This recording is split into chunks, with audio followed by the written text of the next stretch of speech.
Assalamualaikum warahmatullahi wabarakatuh. Selamat pagi semuanya. Kalian buka PPKN, LKS PPKN bab 10 terkait ancaman terhadap negara dan upaya penyelesaiannya. Jadi kita tiba di bab 10 terkait ancaman terhadap negara dan upaya penyelesaiannya. Apa sih yang dimaksud dengan ancaman itu? Kok bisa dibahas di PPKN itu? Karena ini tuh penting untuk menjaga keutuhan negara kita, karena kemarin kita sudah bahas tentang integrasi, kesatuan dan persatuan seperti itu. Nah, ancaman itu adalah usaha yang dilakukan secara konsepsional melalui tindakan politik dan atau kejahatan yang diperkirakan dapat membahayakan tatanan serta kepentingan negara dan bangsa. Jadi dia itu adalah sikap yang mengganggu keutuhan, itu disebut ancaman. Secara gampang lagi, ancaman itu adalah setiap usaha dan kegiatan baik dari dalam negeri maupun dari luar negeri yang dinilai itu bisa membahayakan satu, keutuhan negara atau kedaulatan negara. Yang kedua, keutuhan wilayah negara dan keselamatan segenap bangsa. Itu merupakan ancaman.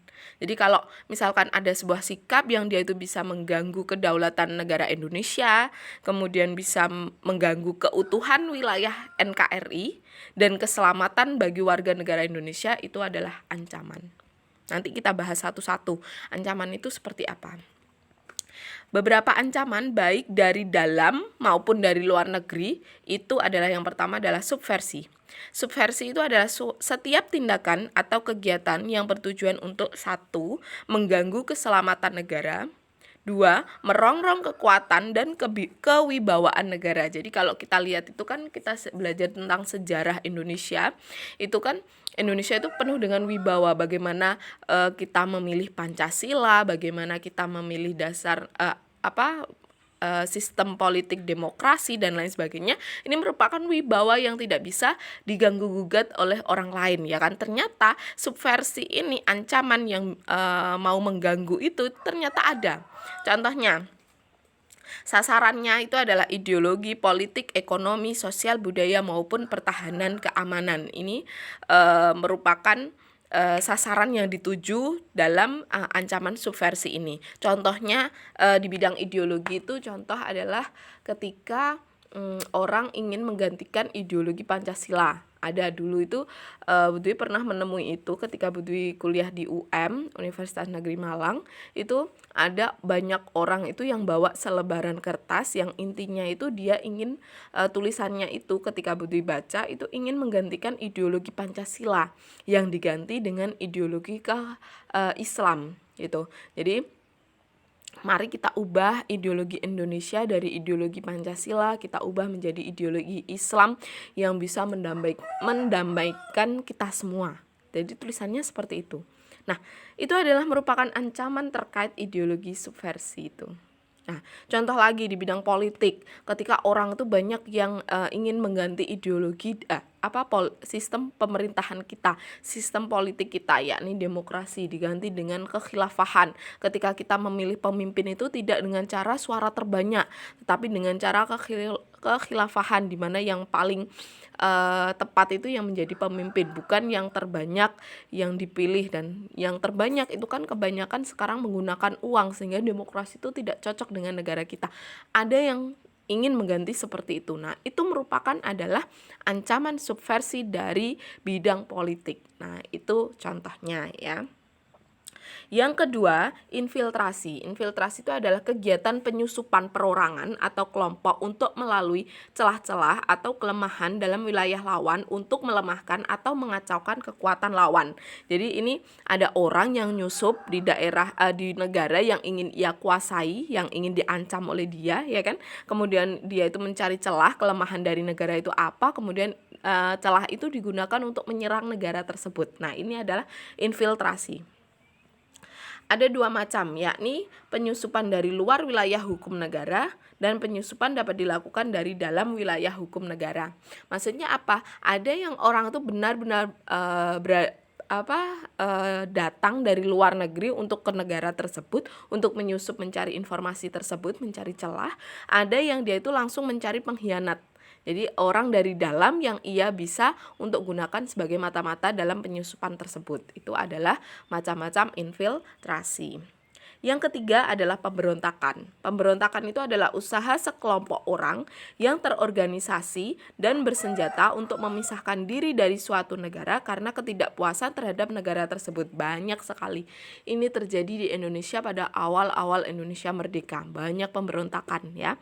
Seperti pemberontakan Andi Aziz yang ingin lepas dari Indonesia, kemudian ada pemberontakan yang ingin memisahkan diri dari Indonesia dan membentuk negara sendiri, itu banyak sekali. Ya.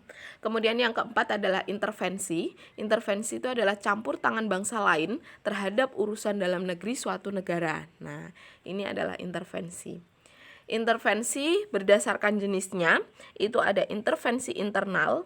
Internal itu kalau internal berarti dari dalam, adalah tindakan campur tangan yang dilakukan negara asing untuk memberikan dukungan kepada sekelompok tertentu dalam rangka kegiatan pemberontakan terhadap pemerintahan yang sah. Ini contohnya ketika Belanda itu menerapkan divide et impera, di mana dia itu membantu, kayak contohnya di kerajaan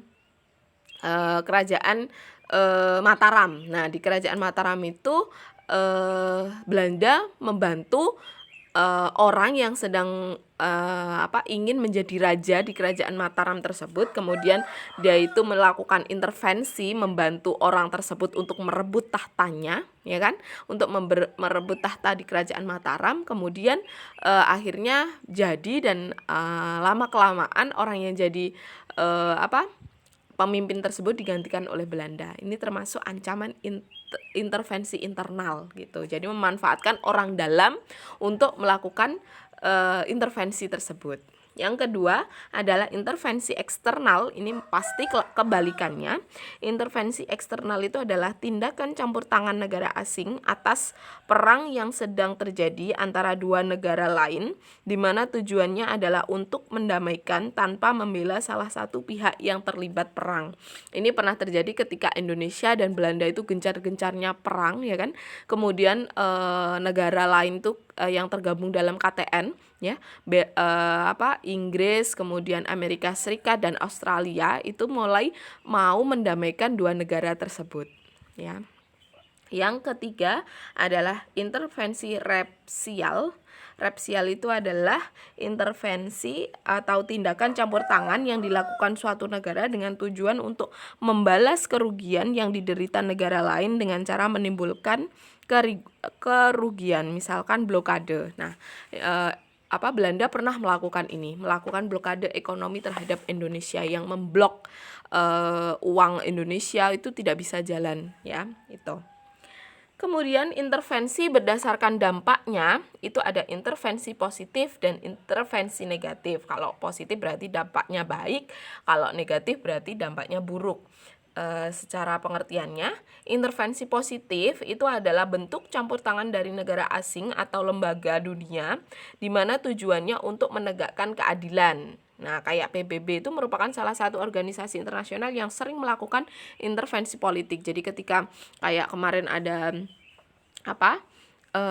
Israel, ya, dan sampingnya itu bersitegang atau berseteru, maka PBB di situ akan mendamaikan, akan melakukan intervensi positif, ya.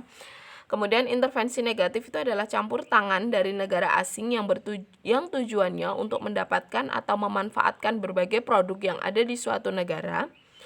Bentuk intervensi negatif ini sering dilakukan oleh negara-negara maju terhadap negara-negara yang sedang berkembang. Jadi menggunakan produk yang digunakan dalam campur tangan intervensi ini, ya. Yang kelima adalah invasi. Invasi ini adalah kegiatan serangan bersenjata terhadap wilayah suatu negara dengan tujuan untuk menguasai wilayah suatu negara. Nah, ini dilakukan, contohnya adalah Israel yang melakukan invasi terhadap Palestina, ya kan? Nah, invasi ini aksi militer di mana angkatan bersenjata suatu negara memasuki daerah yang dikuasai oleh suatu negara lain. Ini adalah beberapa ancaman baik dari luar maupun dari dalam. Nah, sekarang jenis-jenis ancaman itu ada dua, ancaman militer dan ancaman non-militer. Ancaman militer itu adalah pasti kalian sudah bisa menebak ya kan. Ancaman militer itu berarti ancaman atau serangan atau sikap yang dia itu menggunakan kekuatan bersenjata untuk melakukan ancaman tersebut ya. Kalau ancaman non militer berarti tidak menggunakan senjata, seperti itu. Nah, jenis-jenis ancaman militer itu yang pertama adalah agresi. Agresi itu adalah penggunaan bersenjata oleh negara lain, kedaulatan negara, keutuhan wilayah, dan keselamatan segenap bangsa. Jadi ini ancamannya, dia itu menggunakan bersenjata menyerang daerah negara lain, dan ini pernah dilakukan dan pernah diterima oleh bangsa Indonesia ketika Indonesia pertama merdeka, kemudian dilakukan agresi militer Belanda 1 sampai ada agresi militer Belanda 2. Jadi Belanda itu langsung menyerang untuk menguasai wilayah Indonesia itu ya. Kemudian dapat dilakukan dengan invasi atau bombardement ya, pakai bom atau blokade, baik blokade politik, ekonomi, sosial, budaya, dan lain sebagainya. Kemudian serangan unsur angkatan bersenjata, kemudian pengiriman kelompok bersenjata. Yang kedua, pelanggaran wilayah. Jadi Belanda itu dulu sering sekali melanggar wilayah. Jadi ketika Indonesia dibagi, Indonesia itu wilayahnya adalah ini. Kemudian dia itu melanggar itu, ya. Kemudian wilayahnya itu diluaskan lagi untuk Belanda, Indonesia diperkecil lagi. Nah, seperti itu. Yang ketiga, pemberontakan bersenjata, langsung menyerang. Dia itu pengen lepas dari negara itu, tetapi lepasnya itu dengan cara langsung menggunakan angkatan bersenjata. Yang keempat adalah sabotase. Kemudian jenis-jenis ancaman non-militer, yang pertama adalah perdagangan dan penyalahgunaan narkoba dan obat-obatan terlarang. Kenapa ini merupakan ancaman non-militer? Karena perdagangan dan penyalahgunaan narkoba dan obat-obatan terlarang ini sangat mengganggu keutuhan negara dan sangat mengganggu warga suatu negara, seperti itu. Karena obat-obatan ini bisa membuat orang itu kan orang itu kan kecanduan dan terganggu dalam hidupnya ya kan, sehingga tidak bisa jalan lurus gitu kan, tidak bisa. Nah, sedangkan perdagangan ini juga kalau suatu negara itu gampang dimasuki obat-obatan dan perdagangan narkoba ini, maka akan timbul bahwasanya di sana itu gampang, wibawanya tidak ada, kemudian hukumnya itu tidak berjalan dengan baik, maka di situ merupakan ancaman non militer. Yang kedua, imigrasi gelap dan imigrasi ilegal. Ini juga dia itu mengganggu ancaman negara. Karena apa? Karena keselamatan dan apapun itu bisa terganggu ketika ada imigrasi ilegal. Dia itu di negara tetapi tidak merupakan penduduk asli, dan dia bisa mengganggu ketenangan suatu negara.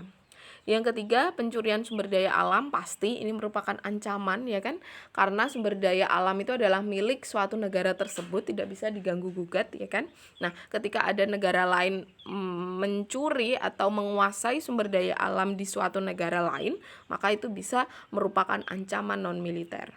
Yang keempat, banyak tindakan korupsi, kolusi, dan nepotisme. Nah, ini merupakan ancaman karena sekaya apapun negara itu, ketika KKN ini merajalela, maka tidak akan bisa menjadi negara maju. Yang kelima adalah kemiskinan. Kemiskinan ini merupakan ancaman bagi keberlangsungan kehidupan negara, karena sistem ekonomi itu sangat penting ya kan. Ketika dia miskin, tidak bisa, sehingga tidak bisa tidak mampu memajukan negaranya. Nah, ini adalah yang kita bahas pada pagi hari ini. Kemudian nanti yang bagian ancaman dalam bidang Ipolek Sosbudakam ya, dari ideologi, kemudian dari sosial, budaya, politik, dan lain sebagainya, kita bahas minggu depan. Hari ini tugasnya adalah, ini merupakan tugas kelima dari mata pelajaran PPKN. Mohon diselesaikan tugas 1, 2, 3, dan 4-nya.